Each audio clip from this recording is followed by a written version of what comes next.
Whoa, guys, stop, slow down, stop. This doesn't sound right. I just don't feel as though you guys are taking the sound healing stuff seriously.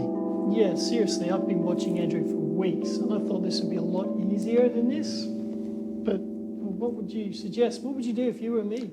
More cowbell. Guys, what are you doing? Oh, yeah, hey, we're just trying to do copying, trying to work out what you do. You know I teach sound healing for the International Sound Healing Academy?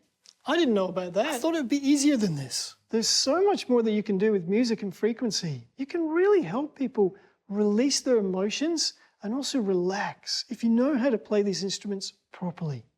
I can show you how to play Tibetan bowls, crystal singing bowls, tuning forks, how to work with drum, how to use gong, and also how to use your own voice in a session.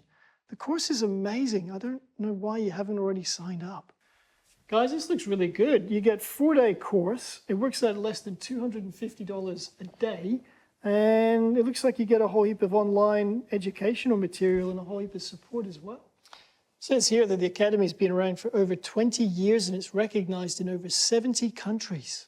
Guys, there's a huge science behind how music works, and I'll show you how to leverage that. Remember, most disease is caused by people bottling up their emotions, and we can really help them with that if you know what you're doing. So there are also lessons on the Russian balalaika? No. What about the Mongolian horsehead fiddle? No.